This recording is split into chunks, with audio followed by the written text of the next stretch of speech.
Imagine the thumping bass, the shoulder-to-shoulder heat, and the inescapable sensory overload of a Friday night out. Then, absolute silence, a closed door, a single glowing screen. A growing segment of Generation Z is actively retreating from the physical world. For these individuals, curated digital identities have replaced crowded streets, and social feeds have become the primary venue for human connection.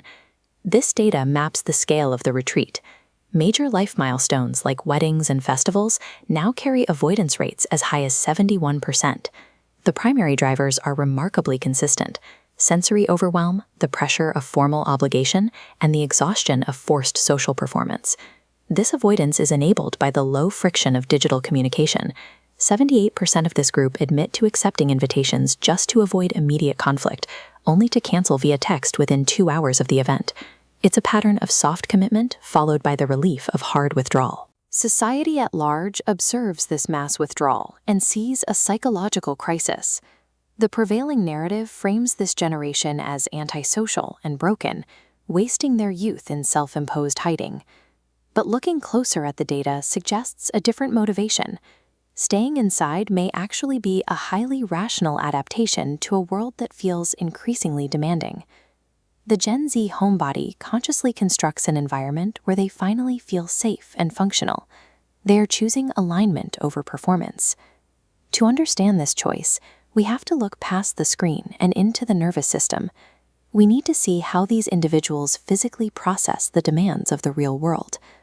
Personality neuroscience shows that introverted brains possess a higher baseline of activity in the frontal cortex, the region responsible for internal thought and planning. Because their internal baseline is already high, introducing the erratic stimuli of a crowded room creates a rapid energy drain. The nervous system eventually forces a shutdown to protect itself from the noise. Physical events also carry a high performance tax. Unlike digital spaces, real-world encounters demand unfiltered, unedited interactions with no delete button and no way to pause for processing. For a nervous system built this way, forcing physical socialization is more than tiring, it is neurologically expensive. It creates a state of chronic stress where authentic connection becomes impossible. The bedroom acts as a sanctuary that eliminates this performance tax. It restores absolute environmental control, allowing the individual to interact without the drain of physical proximity. Every core function of a physical society has a digital equivalent.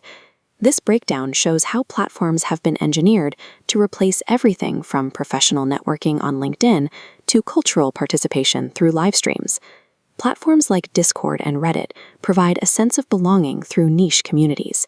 These spaces offer deep social connection without the sensory threat of a physical gathering.